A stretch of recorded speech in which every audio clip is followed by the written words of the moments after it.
Hey guys, welcome back to The Elevator Life. We've got a very special episode for you today. Nick is actually going to take you around an exhibition and show you what it's like to actually go to an exhibition here in China.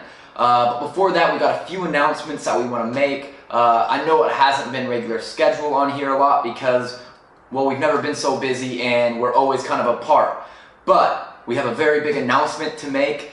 This week we will be launching our first Kickstarter project. We are super excited, but we're not there yet. We need a lot of support from people. That's how we get these businesses off the ground, is support. So anything that you can do to help, a simple like or a share on the page will go so far in helping us actually achieve our goal on Kickstarter. I will link to the Kickstarter page here on the video, and I would love it if you could check it out, what we've been developing for the last year over here. So thanks for watching and enjoy the episode. Hey, what's up everybody? Today's episode we're going to cruise around a typical trade show in China. This one's focused on importing, as you can tell, importing into China. So Chimport, funny name, but we're going to roll with it. And we're here today speaking about American wine, but I kind of wanted to show you what's going on around here, what countries are interested in penetrating China, importing more and more here and making it one of their main markets. So let's see who's around. First and foremost, right when you walk in, you have Brazil as the lead pavilion. Looks like they spent a lot of money and took a very, very big space here to promote their local famous brands, which is very interesting to see because these two markets are both very, very strong and developing very quickly. Right to our right, right after you go past Brazil, obviously, if you didn't know by the structure, this is Italy. I'd have to say the most impressive structure here at this trade show. I've really never seen anything like this. It's pretty incredible. Inside they have wines, designers, fashion, everything Italy's famous for, most likely some foods. So that's a very, very cool sight to see. I've never seen something like that. It's incredible. We also have New Zealand here, although the booth is pretty empty. We know they're buying up to increase their trade into China. They already had pretty substantial trade in the agriculture sector. Next is Japan. Chinese people love Japanese food, Japanese cartoons, Japanese products, history. It's very interesting because there's that underlying animosity between the two cultures. The next booth here is Chile. Chile has a free trade agreement now with China, so that's a very, very advantageous spot to be if you're also a developing economy and trying to work with China. Great for them. And then to the left, we have Australia and China. A lot of Chinese go to Australia for education, to immigrate, for investment, and yeah, it's always been on the radar for China, so it shows they're making some progress as well. And lastly, we have Turkey.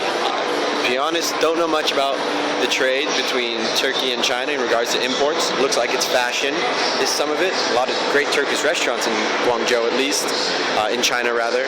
And also I know they export a lot of consumer goods from China to Turkey.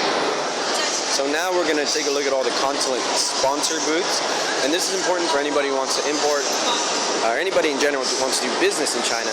You should know the consulate, your governments are here to support you. So let's see who's here now. We have Chile, Mexico, Sri Lanka is here, Russia. Sri Lanka, that's quite a surprise.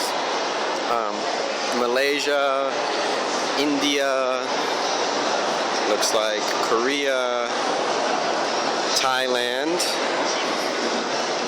The next one looks like it is Greece, the United States. That's where we are. I can't believe we don't have a bigger pavilion. And then the United Kingdom are down this row. All right, and down the next row we have Italy, Spain, Mauritius is here, Colombia, China, and France, and Pakistan. So those are the consulate featured pavilions or stalls that are here. And then the private companies that are here represented, there's some from Portugal, Indonesia, France, the United Kingdom, the United States, around this corner, Mexico, Colombia, once again. And we have Brazil, Japan,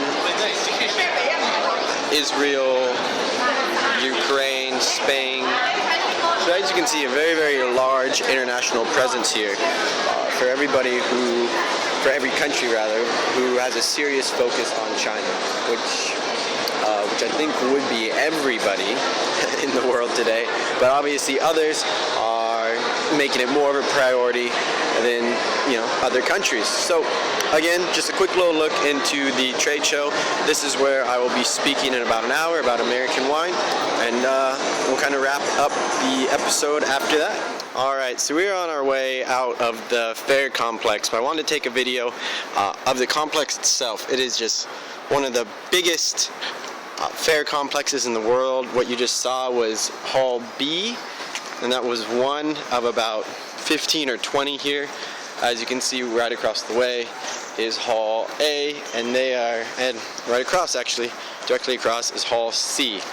And then, yeah, it just goes on forever. So it shows you the real size of these trade fairs. To be honest, it's a long day. You're walking around.